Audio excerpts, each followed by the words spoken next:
दोस्तों नमस्कार। आपका स्वागत है हमारे चैनल में। हमारा वीडियो यदि आप तक पहुंचे उसे लाइक करिए, सब्सक्राइब करिए, शेयर करिए। दोस्तों, आप लोग हमें नज़रअंदाज कर देते हैं, ना तो शेयर करते हैं, ना तो लाइक करते हैं, ना ही सब्सक्राइब करते हैं। हम आपसे रिक्वेस्ट कर रहे हैं कि हमारे चैनल को लाइक करिए, सब्सक्राइब करिए, शेयर करिए। आज का टॉपिक है दोस्तों कि लोग अपने माता पिता के, स्वर्गवासी माता पिता के फोटो घर में क्यों लगाते हैं और क्यों नहीं लगाना चाहिए। इस टॉपिक पे आपसे कुछ बात करनी है। दोस्तों, ये समझ लीजिए कि यदि जो जिसका स्वर्गवास हो गया है, जो इस संसार को छोड़ के चले गए हैं, उसकी आत्मा यहीं पे भटकती रहती है निरंतर काल तक। जब तक उसको मोक्ष नहीं मिलता तब तक वो उसकी आत्मा यहीं घर के मोह माया में पड़ी रहती है और आती और जाती रहती है।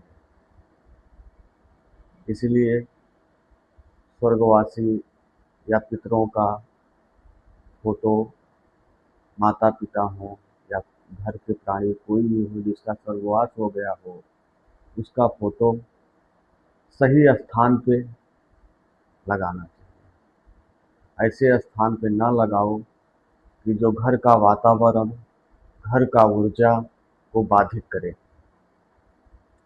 घर ऐसे जगह लगा देंगे तो आपको क्या प्रॉब्लम होगा।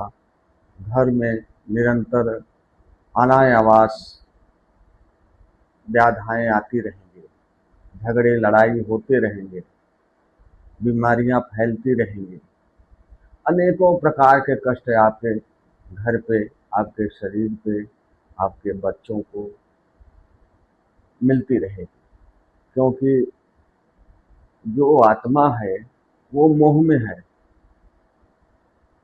किसी न किसी को दंड मिलता ही रहेगा परिवार में। इसलिए बहुत सोच समझकर, जिसका स्वर्गवास हो गया है, जो ये संसार को त्याग कर चले गए हैं, उनका फोटो, उनकी तस्वीर ऐसे स्थान पे लगाइए जहां आपको, आपके परिवार को कोई प्रॉब्लम न हो, कोई दिक्कत न हो, कोई बाधा न हो।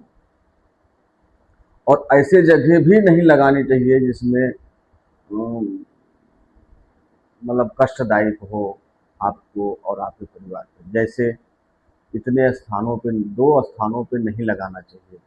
जैसे मंदिर हुआ या घर का पूजा घर हुआ, इस स्थान पे, इन दोनों स्थान पे माता पिता स्वर्गवास हो गए हैं या कोई भाई या घर के कोई भी प्राणी जिसका स्वर्गवास हो गया है, उनकी तस्वीर नहीं लगाना चाहिए। इससे भगवान के ऊर्जा में, मंदिर की ऊर्जा में और पितरों की ऊर्जा में टकरार होता है। क्योंकि वो ऊर्जा ऊर्जा तो वही होता है ना, छाया का। इसलिए थोड़ा सा प्रॉब्लम आपके ऊपर, आपके घर पे, आपके फैमिली पे, आपके परिवार पे आ सकता है। तो ऐसे स्थान चयन करिए जहाँ अपने पितरों का या माता पिता या भाई बंधु स्वर्गवास हो गया है, तो उनका फोटो ऐसे स्थान पर लगाइए जहाँ कोई बाधा न हो, कोई समस्या न आवे। जैसे दो स्थान पे लगाना चाहिए। जैसे घर का हॉल हुआ और बैठक हुआ, जहाँ सार्वजनिक होता है ये हॉल और बैठक। दक्षिण दिशा या दक्षिण की दीवार में फोटो लगाइए, तस्वीर लगाइए, और न तो ज़्यादा नीचे और न तो ज़्यादा ऊपर, अपने आँखों के बरोबर। जैसे आप खड़े हो जाइए और आँखों के सामने ही फोटो रहे, उसी हिसाब से फोटो लगाइए। ना तो आप बेडरूम लगा सकते हैं, ना तो बच्चों के बेडरूम लगा सकते हैं, ना तो किचन में लगा सकते हैं, और ना ही पूजा घर में लगा सकते हैं, ना ही मंदिर में लगा सकते हैं, जिसका स्वर्गवास हो गया है। इन सब बातों का आपको ध्यान देना चाहिए, और यदि आप ऐसा किए हैं तो तत्काल उसे स्थान को चेंज कर दीजिए, उस स्थान से दूसरे स्थान पे कर दीजिए। ध्यान दीजिए कि हमेशा दक्षिण दिशा में स्वर्गवासियों का फोटो लगाया जाता है। जिसका स्वर्गवास हो गया है वो दक्षिण दिशा यदि दक्षिण दीवार पे लगाया जाता है। तो यदि आप गलत स्थान पे आप फोटो लगाए हैं, तस्वीर लगाए हैं, उसे चेंज करके दक्षिण दिशा में दक्षिण की दीवार पे लगा दीजिए। और इन दो स्थानों पे ही लगाना, या तो हॉल में, या तो जहाँ बैठक होती है, देहात में कुछ बैठक लोग बनवाते हैं वहाँ पे। और ध्यान दीजिएगा कि इतना सजावट तस्वीर नहीं होनी चाहिए, सिंपल होना चाहिए। और वहीं पे आप उनका जो भी आप करना है, फूल अगरबत्ती माला जो भी चढ़ाना चाहते हो वहीं पे करिए। बाकी यदि आप बेडरूम में लगाए हैं तो वहाँ हटा दीजिए, बच्चों के बेडरूम में लगा है वहाँ हटा दीजिए। इन स्थानों पे नहीं होना चाहिए, क्योंकि समस्या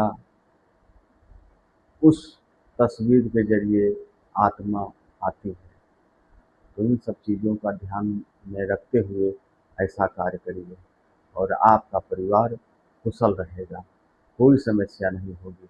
जो भी बाधा रहेगी वो धीरे धीरे समाप्त हो जाएगी। यही हम आपसे बोलना चाहते थे, और यही बताना चाहते हैं कि बहुत सारे घर ऐसे हैं जो कि इन सब चीज़ों पर ध्यान नहीं देते। जहाँ इच्छा चाहा, जहाँ इच्छा हुई वहीं लगा दिए, चाहे पूरब साइड, दक्षिण साइड, उत्तर साइड, पश्चिम साइड, या किसी भी रूम में, बेडरूम में। तो तो इन सब चीज़ों का ध्यान में रखते हुए आप ऐसा कार्य करिए। यदि लगाए हों तो उसे चेंज कर दीजिए, स्थान चेंज करके दूसरे स्थान पर कर दीजिए। दोस्तों, यदि हमारा वीडियो आपको पसंद आया हो, इसे लाइक करिए, सब्सक्राइब करिए, शेयर करिए। जय माता दी।